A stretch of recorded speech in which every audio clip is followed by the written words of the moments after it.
ಇನ್ನು ಮುಂದೆ ನಿಮ್ಮ ನೆಚ್ಚಿನ ಧಾರಾವಾಹಿಗಳ ಫುಲ್ ಎಪಿಸೋಡ್ಗಳು ಸನ್ ನೆಕ್ಸ್ಟ್ ಆಪ್ನಲ್ಲಿ ಮಾತ್ರ. ಪಕ್ಕದಲ್ಲಿ ಒಂದು ಪುಟಾಣಿ ಗುಬ್ಬಚ್ಚಿ ಮರಿತಂತೆ. ಯಮ ಒಳಗಡೆ ಹೋಗ್ಬೇಕಾದ್ರೆ ಆ ಗುಬ್ಬಚ್ಚಿ ಮರಿನ ಆಶ್ಚರ್ಯದಿಂದ ನೋಡ್ತಾ ಹೋದ್ನಂತೆ. ಇದೆಲ್ಲ ಗಮನಿಸ್ತಿದ್ದ ಗರುಡನ್ ಗೊತ್ತಾಯ್ತಂತೆ ಯಮನ್ ಕಣ್ಣು ಗುಬ್ಬಚ್ಚಿ ಮೇಲ್ ಬಿದ್ದಿದೆ, ಗುಬ್ಬಚ್ಚಿ ಸಾವು ಗ್ಯಾರಂಟಿ ಅಂತ. ಅದಕ್ಕೆ ಗರುಡ ಆ ಗುಬ್ಬಚ್ಚಿನ ಉಳಿಸೋಕೆ ಸಾವಿರಾರು ಮೈಲಿ ದೂರ ತಗೊಂಡೋಗಿ ಬಿಟ್ಬಂತಂತೆ. ಯಮ ಮತ್ತೆ ವಾಪಸ್ ಬಂದಾಗ ಆ ಗರುಡ, ಯಮರಾಜ ನೀವು ಒಳಗಡೆ ಹೋಗ್ಬೇಕಾದ್ರೆ ಗುಬ್ಬಚ್ಚಿನ ನೋಡ್ತಾ ಹೋದ್ರಲ್ಲ, ಯಾಕೆ ಅಂತ ಕೇಳ್ತಂತೆ.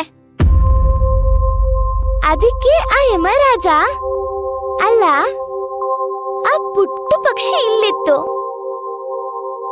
ಆದ್ರೆ ಅದ್ರ ಹಣೆ ಬರದಲ್ಲಿ ಏನ್ ಬರ್ದಿತ್ತು, 1 ನಿಮಿಷದಲ್ಲಿ ಸಾವಿರಾರು ಮೈಲಿ ದೂರದಲ್ಲಿ ಒಂದು ಹಾವು ಕೈ ಕಚ್ಚಿಸ್ಕೊಂಡು ಸಾಯ್ಬೇಕು ಅಂತ.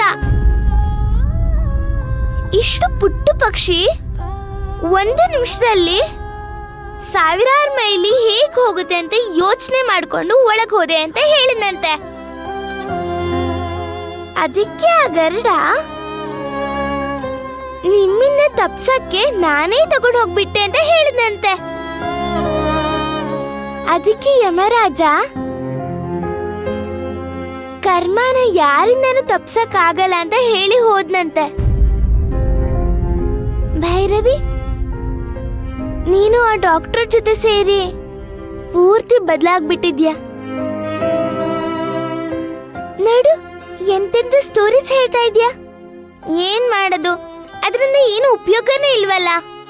ಏನು ಯೋಚನೆ ಮಾಡ್ಬೇಡ, ಅಮ್ಮನ್ಗೂ ಭೈರವ ಅಂಕಲ್ಗೂ ಜಗಳ ಆಗಲ್ಲ.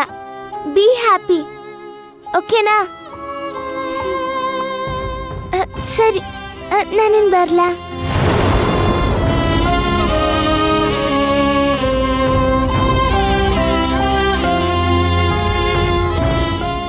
ಇವಳು ಯಾವಾಗ್ಲೂ ಹೀಗೆ ಬರ್ತಾಳೆ, ಹಾಗೊಟ್ಟೋಗ್ತಾಳೆ. ನಾನು ಸ್ವಲ್ಪ ಹೊತ್ತು ಮಾತಾಡೋಣ ಅಂದ್ರೂ ಇರಲ್ಲ.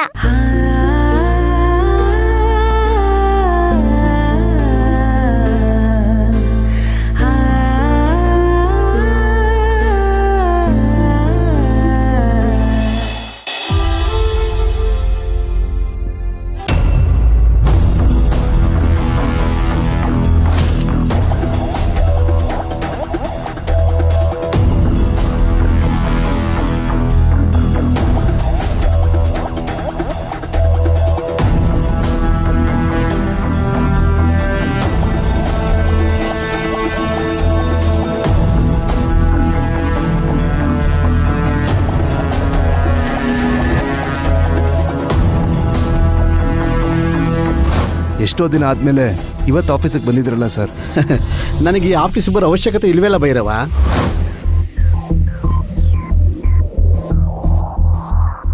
ಸರ್, ನೀವು ಇಲ್ಲಿ ಕೂತ್ಕೋಬೇಕು ಸರ್.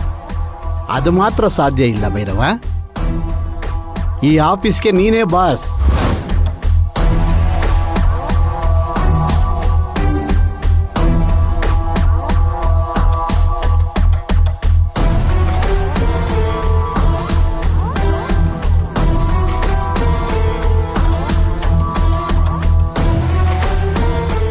ಬನ್ನಿ ಭೈರವ.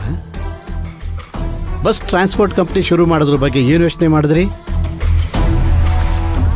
ಹಗಲು ರಾತ್ರಿ ನಿದ್ದೆ ಬಿಟ್ಟು ಊಟ ಬಿಟ್ಟು ಯೋಚನೆ ಮಾಡ್ದಾಗಿದೆ.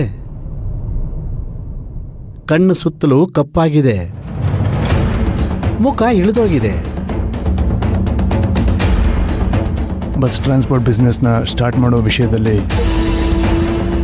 ಮುಂದುವರಿಯೋದು ಬೇಡ ಅಂತ ನಿರ್ಧಾರ ಮಾಡಿದ್ದೀನಿ ಸರ್.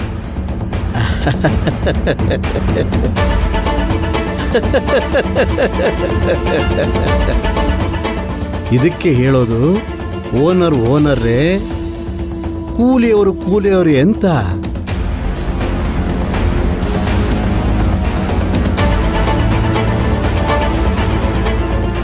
ಇದನ್ನೇ ಮಿಡ್ಲ್ ಕ್ಲಾಸ್ ಮೆಂಟಾಲಿಟಿ ಅನ್ನೋದು. ಅವ್ರನ್ನ ನಾವು ಎಷ್ಟೇ ಎತ್ತರದಲ್ಲಿಟ್ಟರು ಅವರು ಬಿಸ್ನೆಸ್ ಮ್ಯಾನ್ ಥರ ಯಾವತ್ತೂ ಯೋಚನೆ ಮಾಡೋದೇ ಇಲ್ಲ. ಕೆಲಸದವ್ರ ಥರನೇ ಯೋಚನೆ ಮಾಡೋದು. ಅನಾವಶ್ಯಕವಾಗಿ ಯೋಚನೆ ಮಾಡಿ ನಾವಿದನ್ನು ಮಾಡಿದ್ರೆ ಅವ್ರು ಏನು ಅನ್ಕೊಳ್ತಾರೋ ಇವ್ರೇನು ಅನ್ಕೋತಾರೋ ಅಂತ ಯೋಚನೆ ಮಾಡಿಕೊಂಡು ಇಡೀ ಜೀವನ ಕೂಲಿ ನಾಲಿ ಮಾಡಿಕೊಂಡು ಕಳೀತಾರೆ. ಯಾರಾದರೂ ದೊಡ್ಡ ಮಟ್ಟಿಗೆ ಬೆಳೆದ್ರೆ ಅವರನ್ನ ನೋಡಿ ಹೊಟ್ಟೆ ಉರ್ಕೋತಾರೆ. ಇವರೂ ಬೆಳೆಯೋಲ್ಲ, ಬೇರೆಯವ್ರು ಬೆಳೆಯೋದು ನೋಡೂ ಸಹಿಸಲ್ಲ. ನನಗೆ ಗೊತ್ತಿತ್ತು ನೀವು ಹೀಗೆ ಏನಾದರೂ ಭಾವಿಷವಾಗಿ ನಿರ್ಧಾರ ತಗೋತೀರ ಅಂತಾನೆ ನಾನು ಬಸ್ ರೂಟ್ಗೆ ಅಪ್ಲೈ ಮಾಡಿದ್ದು. ಏನೇನು ಡಾಕ್ಯುಮೆಂಟ್ಸ್ ಕೊಡಬೇಕೋ ಎಲ್ಲ ಸಬ್ಮಿಟ್ ಮಾಡಿದ್ದೀನಿ.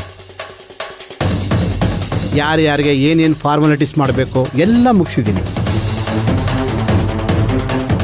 ಗೌರ್ಮೆಂಟ್ ಆರ್ಡರ್ ತಗೊಳ್ಳೋದು ಒಂದೇ ಬಾಕಿ. ನೀವು ಮಾಡಬೇಕಾಗಿರೋದಿಷ್ಟೇ. ಒಬ್ಬ ಕಂಡಕ್ಟರ್ನ ಒಬ್ಬ ಡ್ರೈವರ್ನ ಅಪಾಯಿಂಟ್ ಮಾಡೋದು. ಅದನ್ನಾದರೂ ಮಾಡಿ. ಇದು ಸರ್ಕಾರದ ಕೆಲಸ. ನೀವು ನಿದ್ದೆ ಮಾಡಿದ್ದು ನಿರ್ಧಾರ ತಗೊಳ್ಳೋವರೆಗೂ ಅವ್ರು ಕಾಯಲ್ಲ. ಅಲ್ಲ ಸರ್, ಒಂದು ಕಾರಿಂದ ಶುರುವಾಗಿ ಟ್ರಾವೆಲ್ಸ್ನ 50 ಕಾರ್ ಟ್ರಾವೆಲ್ಸ್ ಆಗಿ ಮಾಡಿದ್ದೀನಿ ಸರ್. ನನಗೇನು ಬರಲ್ಲ ಅನ್ನೋ ಥರ ಮಾತಾಡ್ತಿದ್ರಲ್ಲ ಸರ್. ಅಲ್ಲ ಭೈರವ ಅವರೇ, SLC ಪಾಸ್ ಆದರೆ ಮುಗ್ದೋಯ್ತಾ? PUC ಡಿಗ್ರಿ ಎಲ್ಲ ಪಾಸ್ ಆಗೋದು ಬೇಡವಾ? ಹಾಗಂತ ಬಿಸ್ನೆಸ್ ಮ್ಯಾನ್ಗೆ ಭಾವನೆಗಳು ಇರಬಾರ್ದು ಅಂದರೆ ಹೇಗೆ ಸರ್? ಪ್ರಾಣಿ ಹಿಂಸೆ ಬಗ್ಗೆ ಮಾತಾಡೋರು ಮಟನ್ ಸ್ಟಾಲ್ ಇಡಬಾರ್ದು ಭೈರವ ಅವರೇ. ನನಗೆಲ್ಲ ಗೊತ್ತಿದೆ. ನೀವೇನು ಹೇಳಕ್ಕೆ ಬರಬೇಡಿ. ನಾನು ಹೇಳಿದ ಕೆಲಸ ಮಾತ್ರ ಮಾಡಿ.